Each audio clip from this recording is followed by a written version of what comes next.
The letter arrived on a Tuesday afternoon, and I knew immediately that something was wrong because it came in one of those bright orange envelopes the HOA used when they wanted to make sure you paid attention.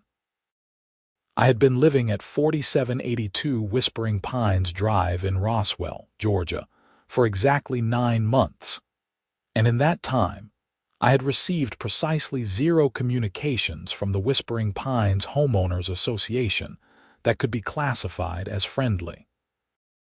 My name is Quinton Harper, and I am a disabled veteran of the United States Marine Corps.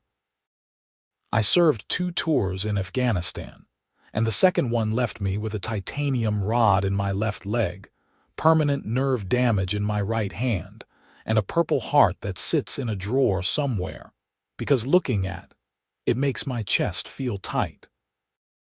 I moved to this subdivision after my divorce, looking for a quiet place where I could work on my carpentry business from the garage and maybe find some peace.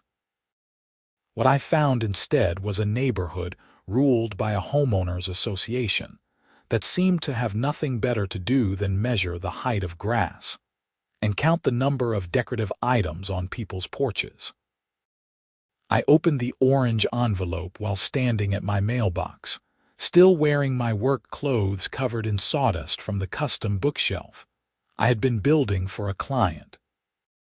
The letter inside was printed on expensive cardstock with the HOA letterhead at the top, and it was signed by someone named Brenda Patterson, president of the Whispering Pines HOA board. The letter informed me that I was in violation of Section 7.3.2 of the HOA covenants, which stated that flag displays on residential properties were limited to standard flag brackets not exceeding 18 inches in length, and that flags could only be displayed on nationally recognized holidays unless special permission was granted by the board. According to the letter, my current flag display was in violation because I had installed a 6-foot flagpole in my front yard and was flying an American flag 24 hours a day, 7 days a week. The fine was $250, payable within 14 days, or the amount would increase to $500. Additionally, I was required to remove the flagpole within 7 days or face daily fines of $50 until compliance was achieved. I stood there in the Georgia heat, reading the letter 3 times, feeling my blood pressure rising with each pass. The flagpole in question was a beautiful piece of work that I had built myself from oak and steel, treated to withstand the elements, with a proper lighting system so the flag could fly at night according to proper flag etiquette. I had installed it on Memorial Day, just 2 weeks earlier, specifically to honor the brothers I had lost in service. The flag that flew on that pole had been draped over the coffin of my best friend, Marcus, who had died pulling me out of a burning vehicle after an IED attack. His widow had given it to me at the funeral, and flying it was the only way I knew how to keep his memory alive. I walked back to my house, my left leg aching the way it always did when I was stressed, and sat down at my kitchen table with my phone. The first call I made was to the HOA office, which was located in a small building near the subdivision entrance. A cheerful voice answered on the 3rd ring. Whispering Pines HOA, this is Jennifer speaking. How may I help you? This is Quinton Harper at 4782 Whispering Pines Drive. I just received a violation notice about my flagpole, and I need to speak with someone about this immediately. There was a brief pause, and I heard typing in the background. Yes, Mr. Harper, I see the notice here in our system. If you would like to dispute the violation, you will need to submit a written appeal within 5 business days, and it will be reviewed at the next board meeting. When is the next board meeting? The board meets on the 3rd Thursday of each month, so that would be June 20th. I looked at the calendar on my wall. That was 3 weeks away. And what happens to the fine in the meantime? the fine remains in effect, and the daily penalties will accumulate if the violation is not corrected. However, if the board rules in your favor at the hearing, all fines will be waived. And if I do not remove the flagpole, then the daily fines will continue, and after 30 days, the HOA has the right to enter your property and remove the violation at your expense, with an additional administrative fee. I thanked Jennifer and hung up, my hand shaking slightly. The nerve damage made my hand tremble when I was angry, a constant reminder of the price I had paid for my service. I spent the rest of the afternoon researching HOA law in Georgia, and what I found was not encouraging. HOAs in Georgia had broad powers to enforce their covenants, and while there were some protections for flag displays under federal law, specifically the freedom to display the American Flag Act of 2005, those protections were not absolute. The law prevented HOAs from banning flag displays entirely, but it allowed them to impose reasonable restrictions on size, location, and manner of display. The question was whether the Whispering Pines HOA restrictions were reasonable. A 6-foot flagpole seemed entirely reasonable to me, but I was not a lawyer, and I knew that HOAs often won these disputes simply because homeowners could not afford to fight them in court. I drafted my appeal letter that evening, explaining that I was a disabled veteran, that the flag held significant personal meaning, and that I believed my display was respectful and appropriate. I hand-delivered it to the HOA office the next morning and requested a receipt, which Jennifer provided with an apologetic smile. "I am sure the board will understand once they hear your situation," she said softly. "Mrs. Patterson can be very firm about the rules, but she is not unreasonable." I wanted to believe her, but something in her tone suggested she was trying to convince herself as much as me. The days that followed were tense. I continued my carpentry work, trying to focus on my clients and not on the orange envelope that sat on my kitchen counter like a small bomb. I received supportive comments from several neighbors who stopped by to tell me they thought the flagpole looked dignified and appropriate. An elderly man named Walter, who lived 3 houses down, came by with a 6-pack of beer and told me he was a Vietnam veteran and that he thought what the HOA was doing was disgraceful. "They tried to fine me last year because my lawn had some brown patches," Walter said, settling into one of my porch chairs. "Never mind that we were in a drought and there were water restrictions. Brenda Patterson acts like this neighborhood is her personal kingdom, and the rest of us are just peasants who need to be kept in line." "How long has she been president?" I asked. "Going on 6 years now." "She ran unopposed the last 3 elections because nobody else wants to deal with the headache. Her husband is some big-shot attorney in Atlanta, so she has plenty of time to obsess over every blade of grass and paint chip in the neighborhood." I filed that information away, noting that having an attorney husband probably gave Brenda Patterson more confidence in her legal position than she might otherwise have had. On June 10th, 10 days before the scheduled hearing, I received another letter from the HOA. This one informed me that the daily fines had begun accumulating because I had not removed the flagpole, and that I now owed $600. The original $250 fine, which had doubled to $500 because I had not paid within 14 days, plus 2 daily fines of $50 each. The letter reminded me that I had the right to appeal at the upcoming hearing, but that the fines would continue to accumulate regardless. That evening, I did something I had not done in years. I called my brother, Derek, who lived in Tennessee and worked as a freelance journalist. Derek and I had always had a complicated relationship. He had protested the war while I was fighting in it, and we had barely spoken for several years after I came home. But time and therapy had helped me understand that his opposition to the war was not opposition to me, and we had slowly rebuilt our relationship. "Quinton, hey, it has been a while," Derek said when he answered. "Everything okay?" I explained the situation with the HOA, trying to keep my voice level and factual. Derek listened without interrupting, and when I finished, there was a long pause. "That is absolutely insane," he finally said. "You are flying the American flag as a disabled veteran, and they are fining you for it."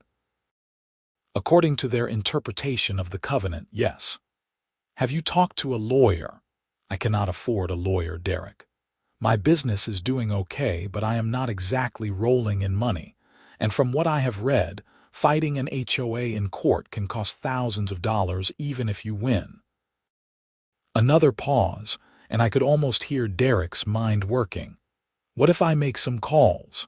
I have a few contacts in Georgia media. This is exactly the kind of story that people care about, especially with the political climate right now. Flag rights, veteran rights, HOA overreach, it hits all the buttons." I hesitated. The last thing I wanted was to turn my life into a media circus, but I also knew that I was running out of options. "I do not know, Derek. I just want them to leave me alone and let me fly my flag in peace." "And they are not going to do that unless someone applies pressure. Trust me, HOAs hate bad publicity. If a news crew shows up asking questions, Brenda Patterson might suddenly become a lot more flexible in her interpretation of the rules."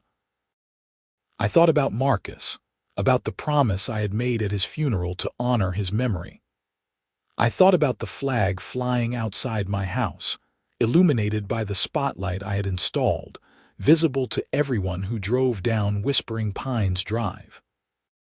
And I thought about the principle of the thing that a homeowners association could fine an American veteran for displaying the American flag on his own property.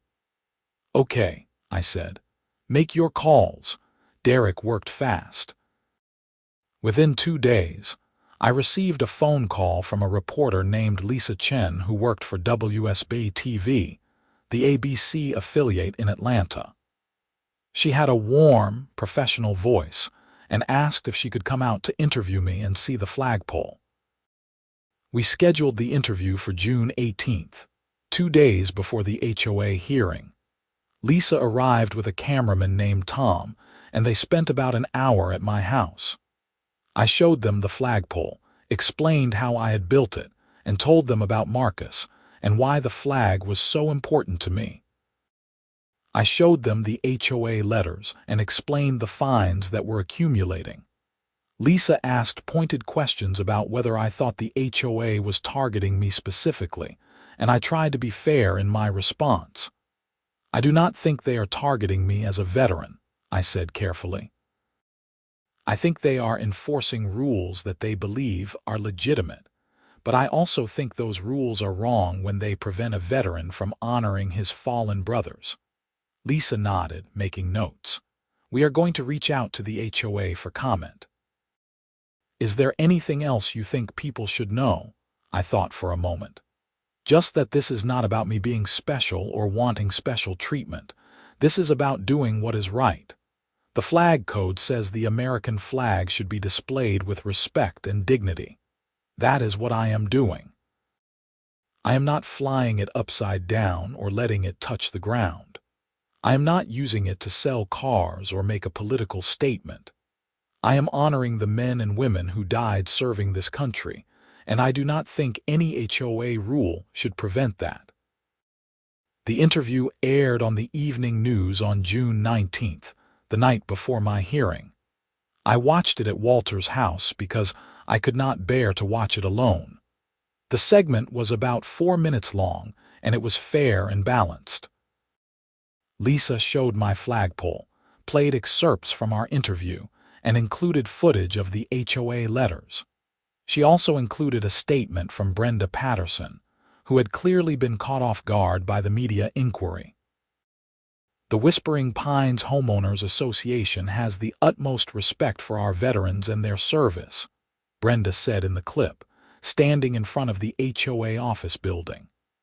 However, our covenants exist to maintain property values and community standards for all residents. Mr. Harper was provided with the covenants when he purchased his home, and he agreed to abide by them. We would be happy to work with Mr. Harper to find a solution that honors his service while respecting the rules that govern our community. The segment ended with Lisa's voiceover. The HOA hearing is scheduled for tomorrow evening. We will be following this story to see how it is resolved. Walter turned off the TV and looked at me. Well, you have certainly stirred things up now. He had no idea how right he was. The next morning, I woke up to 17 missed calls and 43 text messages.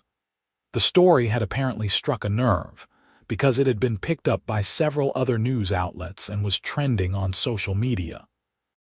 My phone rang constantly with interview requests, supportive messages from veteran organizations, and angry messages from people I did not know calling me everything from a hero to an attention-seeking troublemaker. At 10 in the morning, I received a call from Jennifer at the HOA office. She sounded stressed. Mr. Harper, I am calling to inform you that tonight's board meeting has been moved to a larger venue due to expected attendance. Instead of meeting at the HOA office, we will be meeting at the Roswell Community Center at 7 p.m. Also, Mrs. Patterson wanted me to remind you that this is a formal hearing, and she expects all attendees to behave respectfully. I will be there, I said, and I will be respectful. I spent the rest of the day trying to focus on work, but my mind kept drifting to the hearing. Derek called to tell me he was driving down from Tennessee and would be there to support me. My mother called from Florida to tell me she was proud of me and to remind me to stay calm no matter what happened. 3 different lawyers called offering to represent me pro bono, sensing the publicity value of the case. By 6:30 that evening, I was sitting in my truck in the parking lot of the Roswell Community Center, watching as car after car pulled in. I recognized some of my neighbors, including Walter, who gave me a thumbs up as he walked past. But there were also news vans from at least 4 different stations, and people carrying signs that said things like "Support our veterans" and "Freedom to fly our flag." I walked into the community center at 6:50 and found it packed. The HOA had set up a table at the front of the room where 5 board members sat, with Brenda Patterson in the center. She was exactly what I had expected.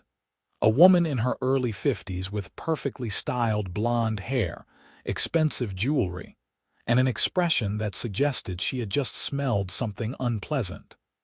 The other board members looked uncomfortable with the crowd and the cameras. Brenda gavelled the meeting to order at 7 sharp, and her first order of business was to address the media presence. I want to make it clear that this is a private meeting of the Whispering Pines Homeowners Association, she said, her voice sharp. While we cannot prevent the media from attending, we expect all attendees to remain quiet and orderly. Any disruptions will result in immediate removal from the premises. Lisa Chen was sitting in the front row with Tom and his camera. She raised her hand. Mrs. Patterson, as this meeting concerns a matter of public interest involving a disabled veteran and potential violations of federal flag protection laws, can you clarify whether the board is willing to reconsider its position before the formal hearing? Brenda's jaw tightened. The board will hear Mr. Harper's appeal and make a decision based on the covenants and the evidence presented. That is the purpose of this hearing.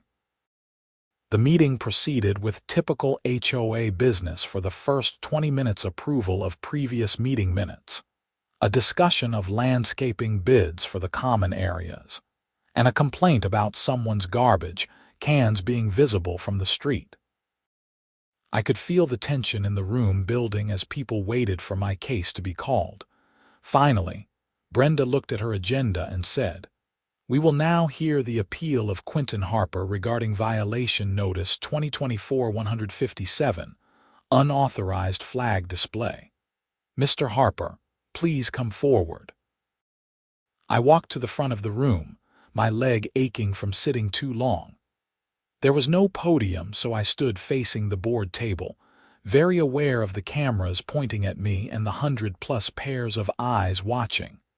"Mr. Harper," Brenda began, consulting a folder in front of her. "You are appealing a violation notice issued on June 4th of this year regarding the installation of a flagpole in your front yard. The HOA covenants, which you signed when you purchased your property, clearly state that flag displays are limited to standard brackets not exceeding 18 inches, and that flags may only be displayed on nationally recognized holidays unless special permission is obtained. Do you dispute that you installed a 6-foot flagpole and have been flying a flag continuously since Memorial Day?" "I do not dispute the facts," I said, keeping my voice steady. "I installed the flagpole, and I have been flying the American flag continuously in accordance with proper flag etiquette." "Then you acknowledge that you are in violation of the covenants." "I acknowledge that my flagpole exceeds the size restriction in the covenants, but I do not believe that restriction is legal or enforceable under federal law." Brenda's expression did not change. "Mr. Harper, the Freedom to Display the American Flag Act does not grant unlimited rights to flag displays. It specifically allows homeowners associations to impose reasonable restrictions. Our restrictions are reasonable." I had anticipated this argument. "With respect, Mrs. Patterson, I disagree. The restrictions in our covenants are so narrow that they effectively prohibit any meaningful flag display except on a handful of days per year. A 6-foot flagpole is a modest and dignified way to display the flag. I am not flying a 30-foot pole. I am not flying multiple flags. I am not illuminating it in a way that disturbs my neighbors. I am simply honoring my country and my fallen brothers in arms." One of the other board members, a man in his 60s wearing a golf shirt, leaned forward. "Mr. Harper, I am Richard Daniels, Vice President of the board. I want to thank you for your service, and I understand that this flag has personal significance to you. However, we have to think about precedent. If we allow you to have a 6-foot flagpole, what is to stop another resident from installing a 15-foot pole? Or multiple poles? Where do we draw the line?" "You draw the line at what is reasonable," I said. 6 feet is reasonable. It is smaller than most residential flagpoles across the country. It is properly maintained and lit. It does not obstruct any views or create any safety hazards. And most importantly, it is protected by federal law that recognizes the special status of the American flag. Brenda shuffled some papers. "Mr. Harper, I have reviewed the Freedom to Display the American Flag Act, and I have also consulted with legal counsel. The law does not prohibit HOAs from establishing size restrictions on flag displays.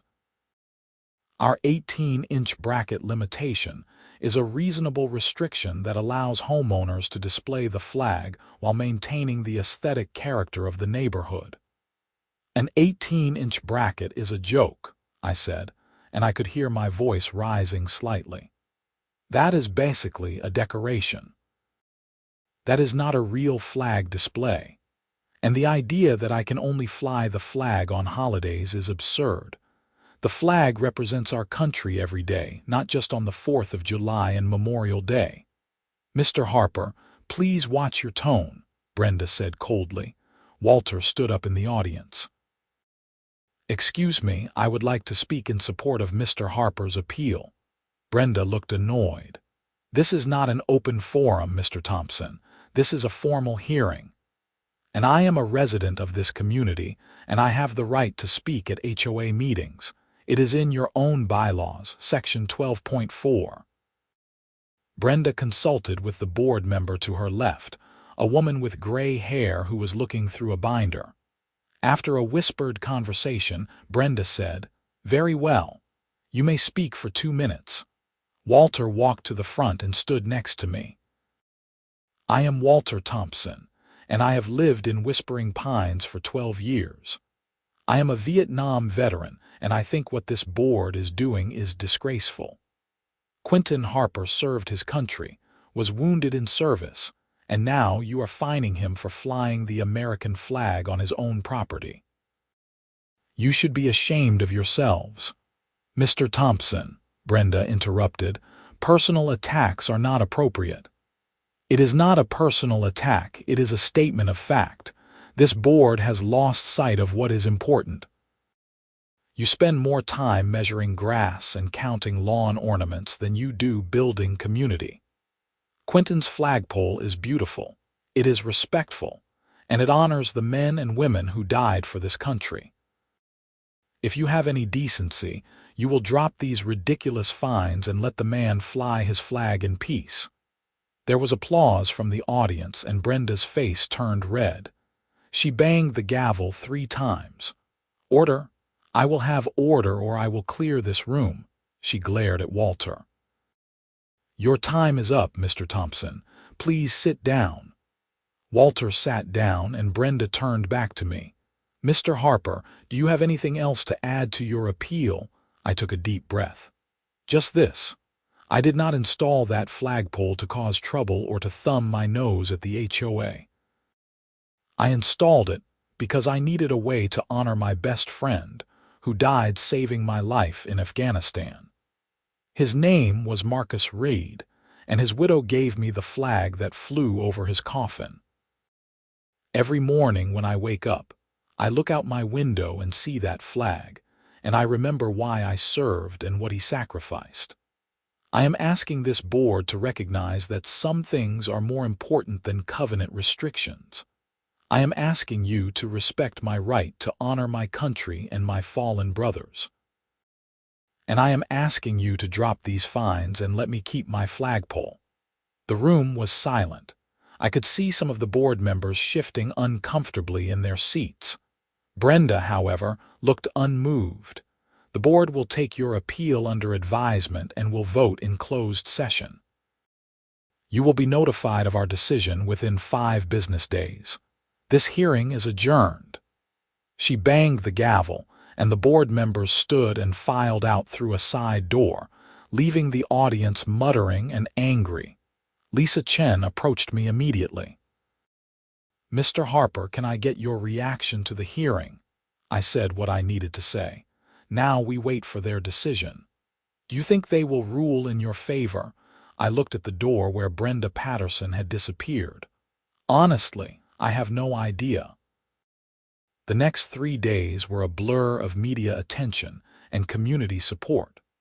A GoFundMe was started by someone I did not know to help cover my potential legal costs, and it raised over $15,000 in 48 hours. The American Legion Post in Roswell issued a statement supporting my right to fly the flag. A state representative named Michael Rodriguez contacted me to say he was drafting legislation to strengthen protections for flag displays in Georgia. On June 23rd, 5 days after the hearing, I received a certified letter from the HOA. I signed for it with shaking hands and opened it in my driveway. The letter informed me that the board had voted 4-1 to uphold the violation and the fines. I was ordered to remove the flagpole within 7 days or face additional penalties, including the possibility of a lien being placed on my property. The fines, which had now accumulated to $1,050 due to the daily penalties, were due immediately. I sat in my truck and read the letter 3 times, feeling a mixture of anger, frustration, and sadness. I had known this was a possibility, but I had allowed myself to hope that reason and decency would prevail. I had been wrong. I called Derek, who answered on the first ring. "They upheld it," I said, 4-1. "Those idiots. Do they have any idea how bad this looks?" "I do not think they care. Brenda Patterson is determined to enforce the covenants no matter what." "Okay, listen, I have been talking to some people. There are veteran rights organizations that want to help you. There are lawyers who are willing to take this to federal court if necessary. You do not have to back down. Derek, I am tired. I just wanted to live in peace and fly my flag. I did not sign up for a legal battle." "I know. But sometimes the fight finds you whether you want it or not. Marcus would want you to fight this, Quinton. You know he would." That hit me hard, because Derek was right. Marcus had been the most stubborn, principled person I had ever known. He had once spent 6 hours arguing with a supply sergeant over a discrepancy in our unit's ammunition count because he believed in doing things right, no matter how much easier it would have been to let it go. "Okay," I said. "I will fight." The next morning, I held a press conference in my front yard, standing next to the flagpole. Lisa Chen was there, along with reporters from several other outlets. I read a brief statement announcing that I would not be removing the flagpole, and that I was prepared to take legal action to defend my rights under federal law. I also announced that any fines or liens imposed by the HOA would be challenged in court. The story exploded nationally. It was picked up by major news networks and became a talking point on political talk shows. Veterans organizations across the country rallied to my support. Whispering Pines became synonymous with HOA overreach, and Brenda Patterson became the face of petty tyranny. The pressure on the HOA was immense, but Brenda held firm. On June 30th, I received another letter informing me that the daily fines had increased to $100 per day, and that the HOA was initiating lien proceedings against my property. That same day, my new attorney, a veteran rights lawyer named Thomas Garrett who was working pro bono, filed a lawsuit in the U.S. District Court for the Northern District of Georgia. The lawsuit alleged that the HOA covenants violated the Freedom to Display the American Flag Act, and that the fines and threatened lien constituted unlawful retaliation against a protected activity.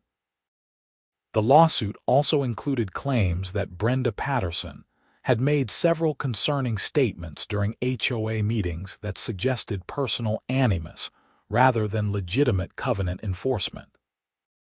Thomas had interviewed several neighbors who reported that Brenda had referred to me as that troublemaker, and had said that she would not allow these people to turn Whispering Pines into a trailer park with flags everywhere. The lawsuit sought an injunction preventing the HOA from enforcing the violation, removal of all fines, and damages for emotional distress and reputational harm. When the lawsuit was filed, it included a request for an emergency temporary restraining order. The court scheduled a hearing for July 8th. In the meantime, things got weird in the neighborhood. Someone spray painted "Support Our Veterans" on the HOA office building. Someone else left a massive flower arrangement at the base of my flagpole with a card that said, "Thank you for your service and your courage." 3 more neighbors installed flagpoles of their own in clear violation of the covenants, creating a small rebellion within Whispering Pines. The HOA responded by issuing violation notices to all 3 of those neighbors, which only made the situation worse. One of them was a retired Army colonel named Patricia Foster, and when she received her violation notice, she called a press conference of her own. This HOA has gone from enforcing reasonable rules to engaging in authoritarian bullying, Patricia said, standing ramrod straight in her dress uniform with her medals on display. I will not be removing my flagpole, and I encourage every veteran in this neighborhood to stand with Quinton Harper and show this board that we will not be intimidated. By the time the court hearing arrived on July 8th, 5 more veterans in Whispering Pines had installed flagpoles. The HOA office was receiving hundreds of angry phone calls and emails per day. 2 board members had resigned, citing the hostile environment and their disagreement with Brenda's hardline approach. The hearing was held before Judge Marion Foster, a no-nonsense federal judge with a reputation for not suffering fools. The courtroom was packed with supporters, media, and interested parties. Thomas Garrett presented our case with precision and passion, arguing that the HOA covenants were an unconstitutional prior restraint on protected speech, and that they violated both the letter and spirit of the Freedom to Display the American Flag Act. He presented evidence of Brenda Patterson's inflammatory statements, and argued that the enforcement action was motivated by personal animosity rather than legitimate community interest. The HOA's attorney, a slick-looking man named Gregory Winters who probably charged $500 an hour, argued that the HOA had the right to enforce reasonable restrictions and that my flagpole violated clearly stated covenants that I had agreed to follow. Judge Foster listened to both sides, asked pointed questions, and then called a recess to review the case law. When she returned an hour later, her decision was swift and decisive. Having reviewed the arguments and the applicable law, I am prepared to rule on the request for a temporary restraining order. The Freedom to Display the American Flag Act of 2005 was enacted specifically to protect the rights of homeowners, including those living in communities governed by homeowners associations, to display the American flag. While the Act allows for reasonable restrictions, those restrictions must be narrowly tailored and cannot effectively prohibit meaningful flag displays. She looked directly at the HOA's attorney. An 18-inch bracket limitation is not a reasonable restriction. It is a de facto prohibition disguised as a regulation. Additionally, the restriction limiting flag displays to holidays only is clearly contrary to the purpose and intent of the Act, which recognizes that the American flag is a symbol deserving of display year-round. She turned to me.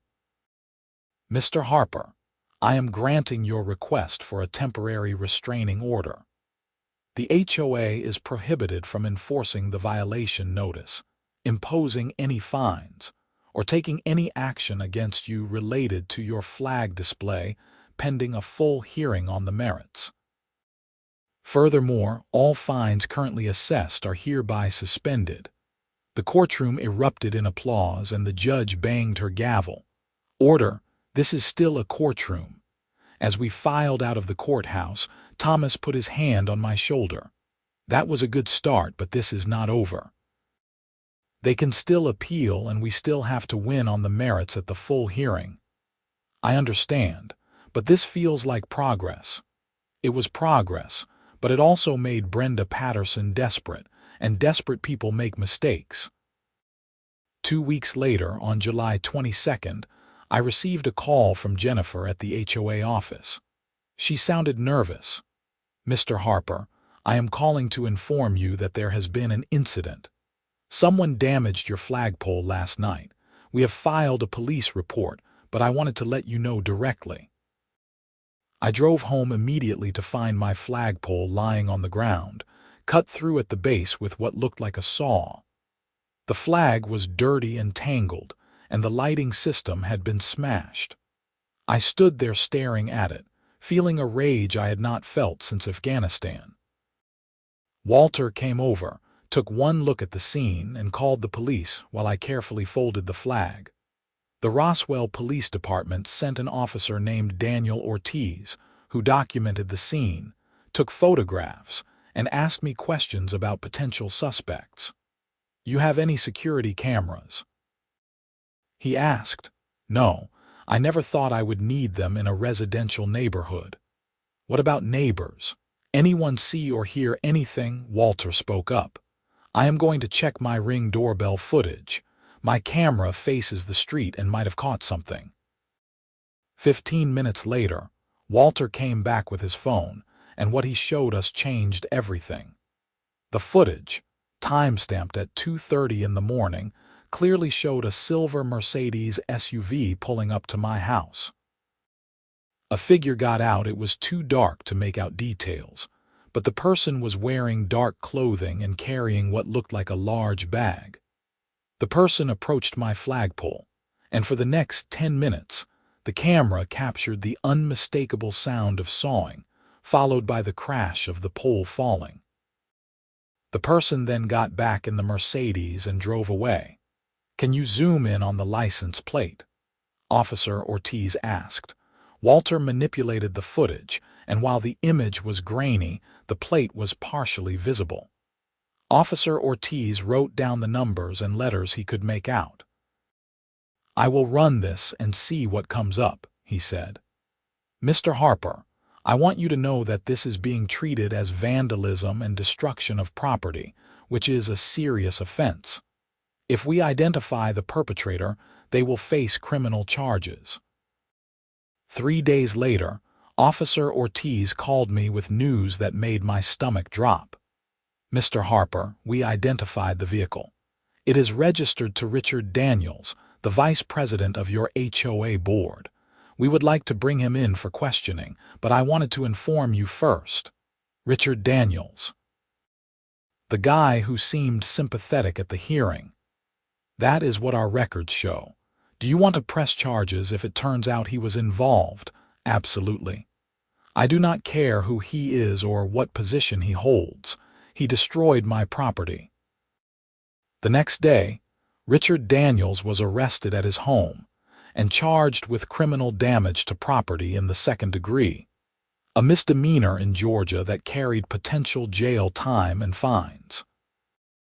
The news media had a field day with the story, and the narrative shifted from HOA enforces covenants to HOA board member commits crime against veteran. But the story did not end there, because Richard Daniels, facing criminal charges and public humiliation, decided to cooperate with investigators. And what he revealed was explosive. According to Daniels' statement to police, which was later leaked to the media, Brenda Patterson had orchestrated the destruction of my flagpole. She had approached him at an HOA board meeting and suggested that if my flagpole were to be accidentally damaged, it would strengthen the HOA's position by showing that my display was creating controversy and division in the neighborhood.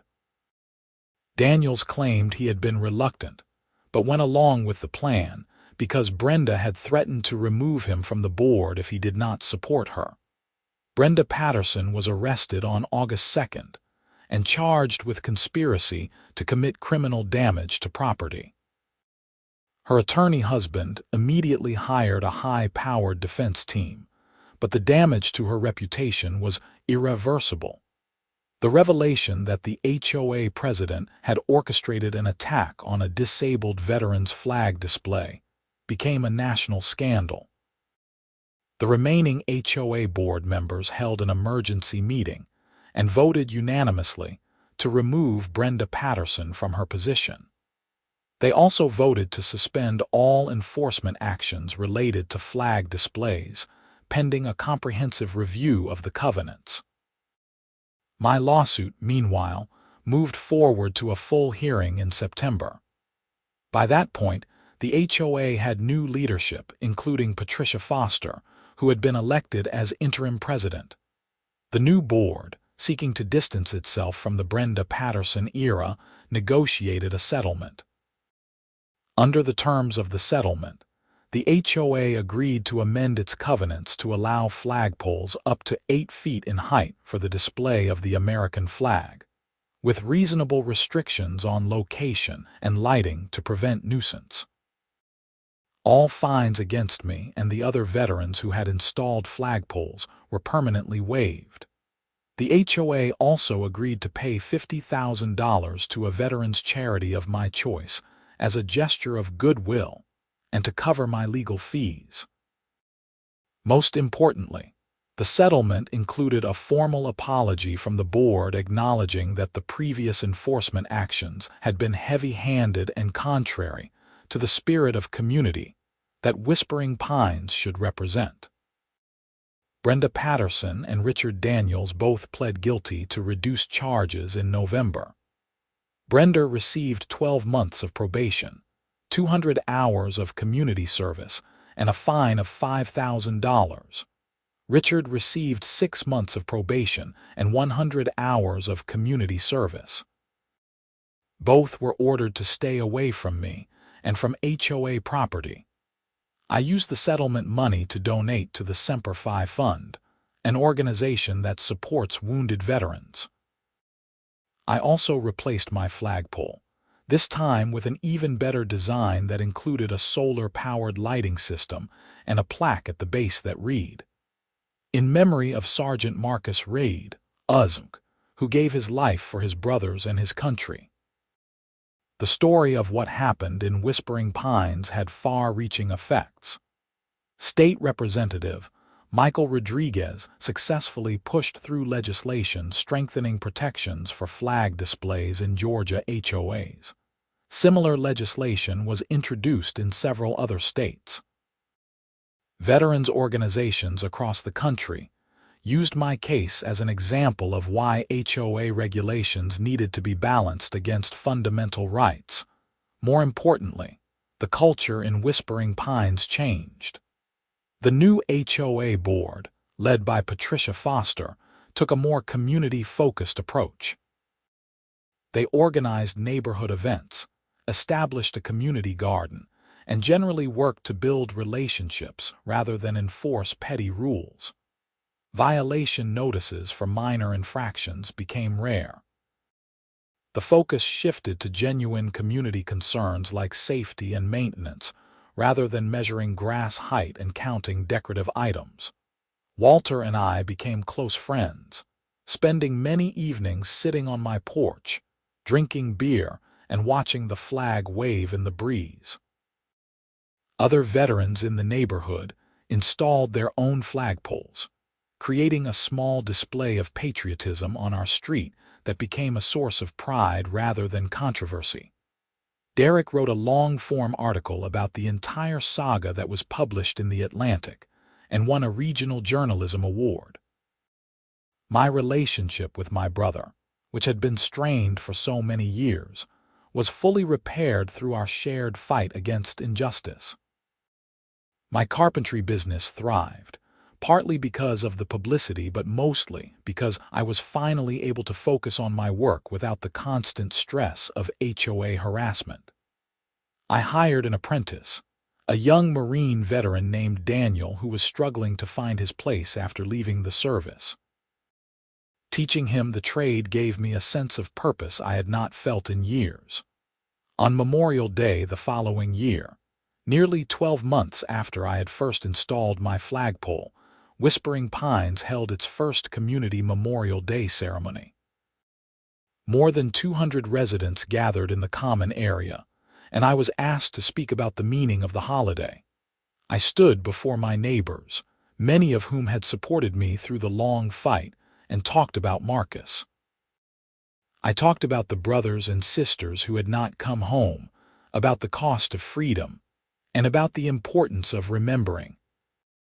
I talked about how a simple piece of cloth, raised on a pole, could represent everything that was best about our country's sacrifice, courage, and the willingness to stand up for what is right even when it is difficult.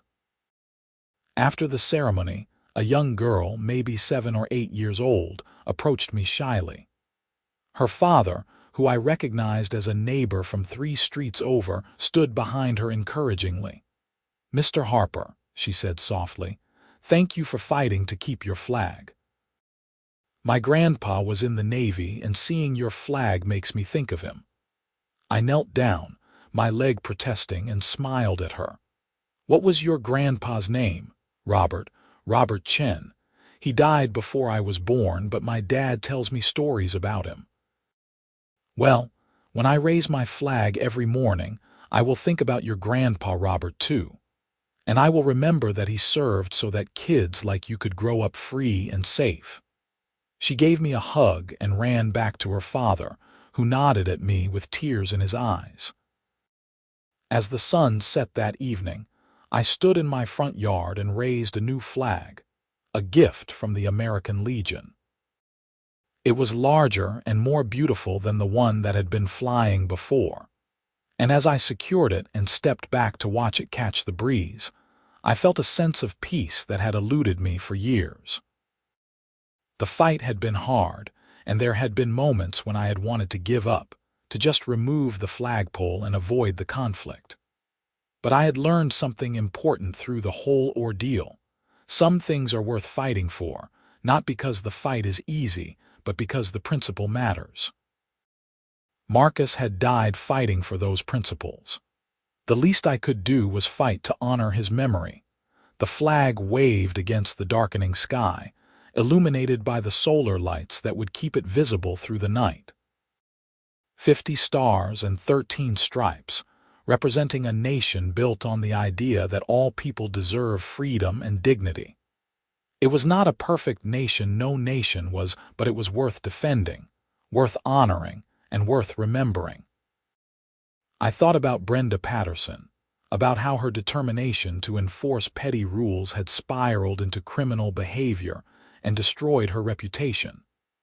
I felt no satisfaction in her downfall, only sadness that she had been so consumed by power and control that she had lost sight of basic decency.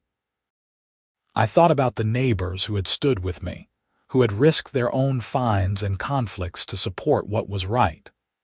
They had restored my faith in community and reminded me that most people, when given the choice, will choose kindness over cruelty. And I thought about the future, about the young veterans like Daniel who were finding their way in a civilian world that did not always understand or appreciate their service. If my fight had made their path a little easier, if it had established a precedent that protected their rights, then it had all been worthwhile. The Georgia summer evening was warm and humid, filled with the sounds of crickets and distant laughter from a backyard gathering somewhere in the neighborhood. I sat on my porch steps, my legs stretched out to ease the ache, and watched my flag wave in the breeze. Tomorrow I would go back to my workshop and continue building the custom dining table that a client in Alpharetta had ordered. I would have lunch with Walter and probably listen to him complain about his golf game. I would call Derek and catch up on his latest article. I would live my life, ordinary and peaceful, in the house I had fought to make truly my own. But tonight, I just sat and watched the flag, thinking about Marcus and all the others who had given everything so that I could sit on this porch in freedom. The fight with the HOA had been difficult and painful, but it had also been necessary. It had reminded me why the flag mattered, why the principles it represented were worth defending, and why we could never take our freedoms for granted. As darkness fell completely and the solar lights illuminated the flag against the night sky, I stood and saluted, a gesture I had performed thousands of times in my military career, but which felt especially meaningful now. "Semper Fi, Marcus," I whispered. "Mission accomplished, brother." The flag waved in response, a silent acknowledgement that some battles are fought not with weapons but with courage, principle, and an unwavering commitment to what is right. And in the end, those are the battles that matter most. I went inside, leaving the flag to stand watch through the night, a symbol of everything I had fought for, everything I had nearly lost, and everything I had ultimately protected.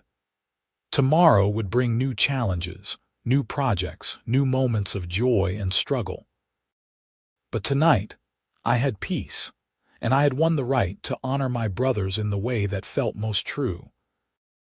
The story of my fight with the Whispering Pines HOA became part of the neighborhood's history, a cautionary tale about the dangers of petty tyranny, and a reminder that communities thrive when they prioritize people over rules.